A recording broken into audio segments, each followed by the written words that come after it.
Hello student of Form 6, you are welcome for this time to learn with me, and today we have another lesson. Make sure you will be together from the starting up to the end of this lesson to make sure you understood, and then you are going to perform your well examination in well understanding.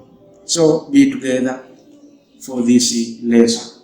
Today we continue with another lesson of redox titration. So make sure you understood this and you know how to perform procedure.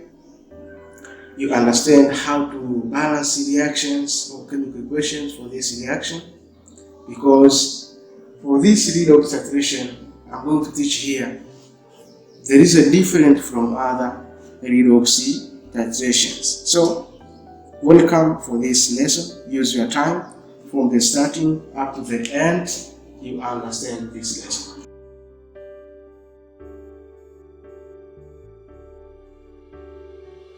So for today we have a redox titration between copper. We are going to use this one, copper sulphate, and sodium thiosulphate. Sodium thiosulphate as a main reactants. But the redox reaction, make sure you have a solution with the acidic medium. That is our topic for today. So I will show you how to perform procedure, how to balance reactions, and I will show the ending point of we see the color change of these reactions. Let's proceed. These are the main reactants of copper sulphate and sodium thiosulphate. It means we have another components, another chemicals. But before showing you other chemicals, when we are going to preparation of this one, it means this copper to sulphate solution will be already acidified with sulfuric acid. It means when you are going to dissolve this copper to sulphate within water, and then you mix it with sulfuric acid, the reaction will be, it means copper to sulphate will give us copper oxide. It means this one will give copper oxide. It's going to react with sulfuric acid. And then the product will be copper sulphate solution plus water. It means the solution will be provided with this one. This solution will be you have to meet with during your titration. So you are going to use copper 2 sulphate plus water. It means this is copper 2 sulphate solution. And then you are going to perform titration. So before going to titration to see the reactions, to see the procedure, let's give me a chance to show you other components. So we have sodium thiosulphate, we have this one. This is the colorless solution. We have a copper 2 solution, as I have said, have been prepared by reacting or by acidified with the sulfuric acid.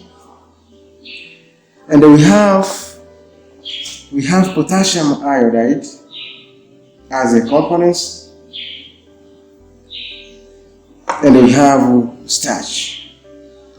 The function of potassium iodide, we are going to mix it to liberate the iodine, and which will be determined or will be indicated by adding starch within our reactions. So redox titration between copper sulphate and sodium sulphate, we have the compounds. It means we have the one copper 2 sulphate solution, we have another, we have sodium sulphate, Also we have copper or potassium iodide, and then we have starch.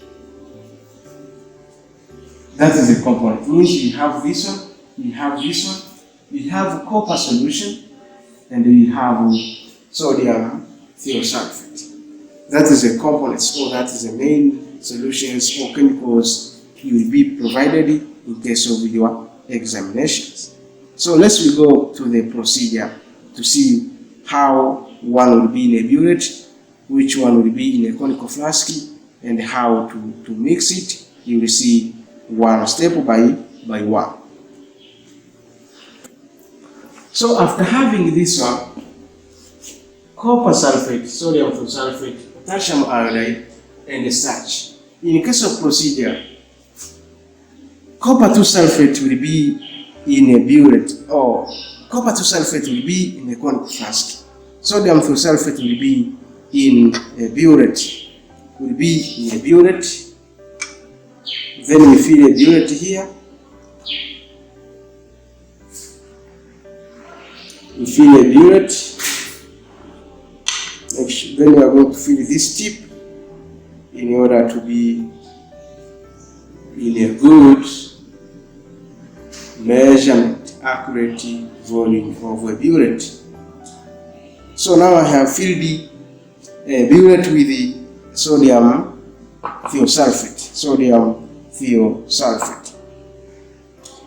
That is procedure number 1. So sodium thiosulphate will be in a burette. Then another procedure in a conical flask.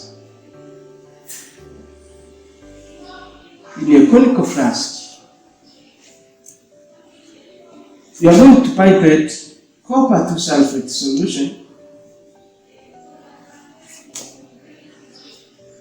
and then we are going to add potassium iodide within the same conical flask. So what would be a reaction? It means, because this redox reaction, we are going to use ions, the reaction will be, it means copper 2 ion will react with iodine.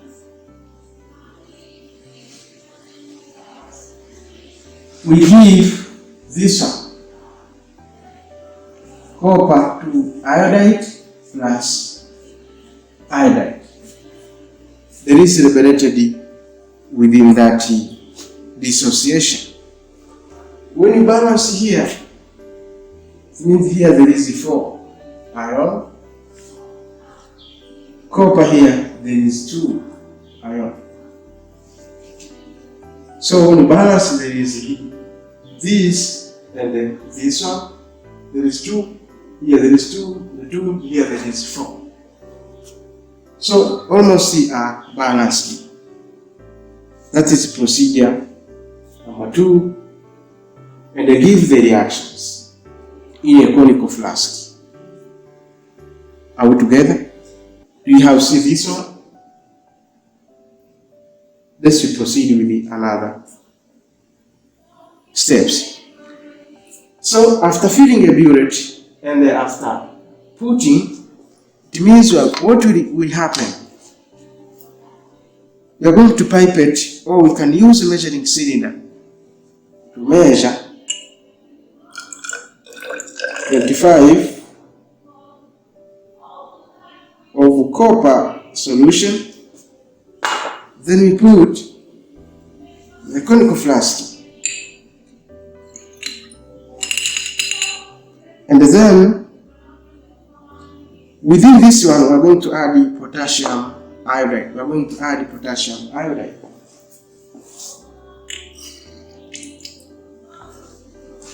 Potassium iodide. Then we are going to add the potassium iodide, this one.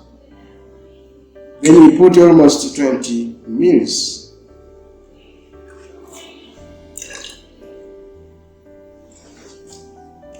After 20 mils, we are going to mix it, and then make sure you check what will happen.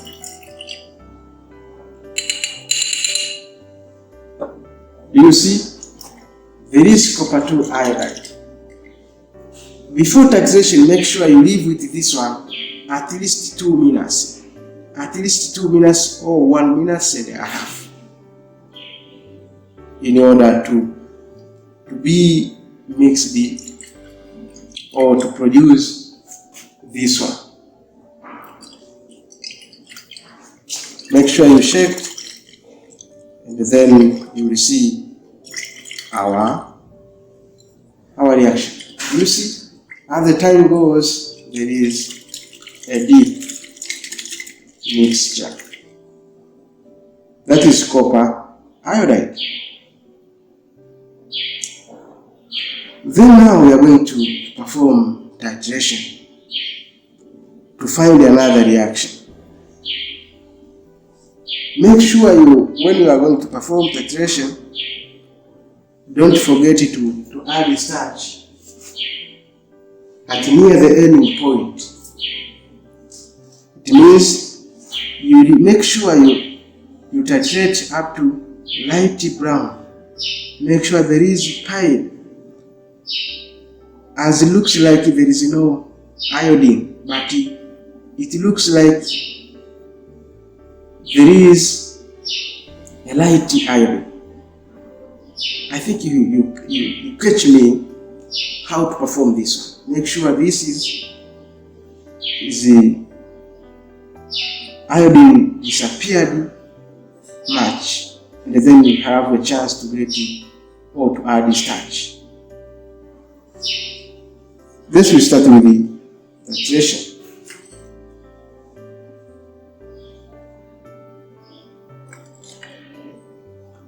I will use one hand.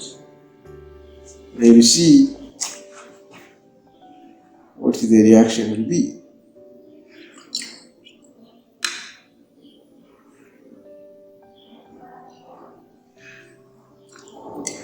You see, iodine is disappearing.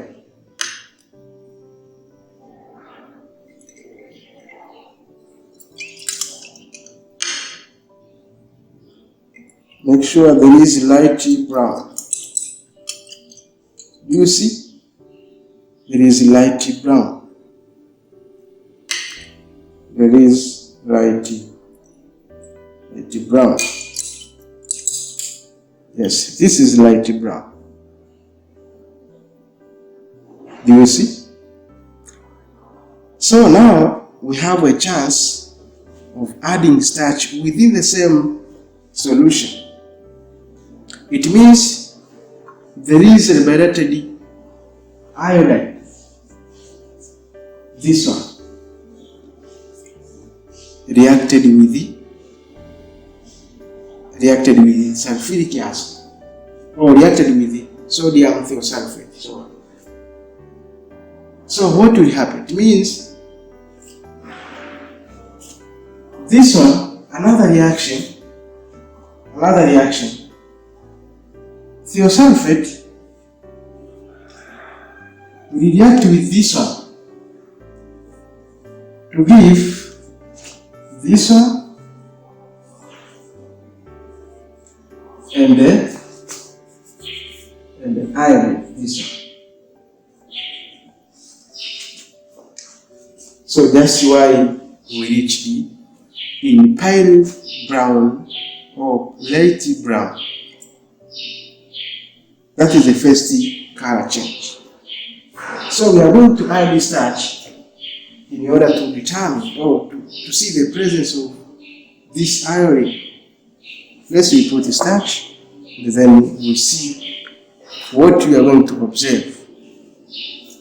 We put up to 2 mils, and we see the appearance of the color. Let's be together. You see in a conical flask. Yes, there is blue-black. You can see this is black, but there is blue-black. Then we are going to proceed with titration. We see the ending point color change.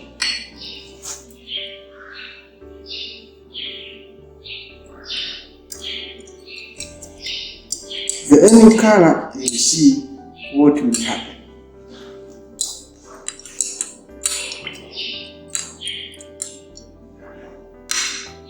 Yes, the color change, it is milk color. It is milk color. You see, this is milky color, and that is the end point for the reaction between copper thiosulphate and sodium thiosulphate with potassium iodide with the starch. The end point is this one. So the second reaction was this one. When you balance this one, here there is 2. Here there is 2 also. So it means how to balance this one.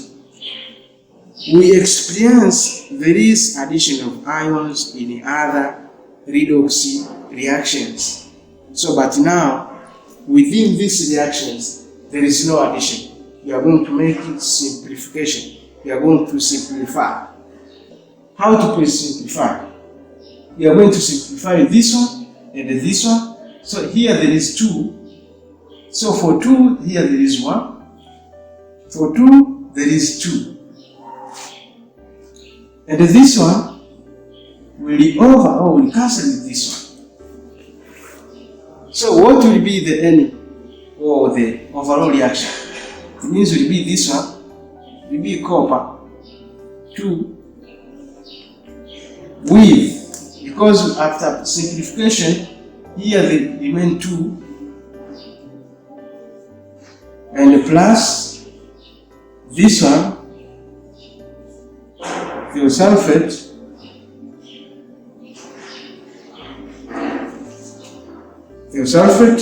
the product will be this one plus this one, 4, 6, 2 negative.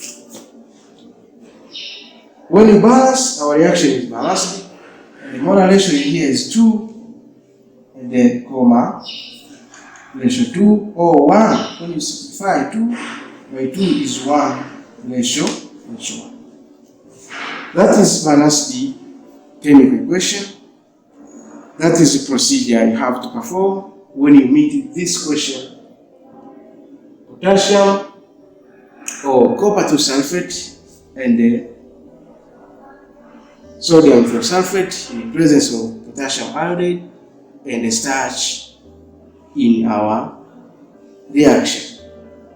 And the overall reaction means number of mole of copper will be 2, the number of mole of sodium thiosulphate is 2. Do you see? Or you can say molar ratio is 1 ratio 1. Do you see there is a difference from other reaction of other redox titration? I think for now that was our lesson. I have come to show you here. I think you have understood. You can ask the questions and make sure you can watch again to understand more about this titration of redox between copper thiosulphate and sodium thiosulphate are the main reactors in presence of potassium iodide and the potassium and the presence of starch. I think other calculations are normal, percentage purities, molarities, concentrations, that is normal calculations. But the main concept was here in our lesson. Thank you for watching this lesson. Thank you for using your time. I think you have understood. Thank you more. Thank you for contribution.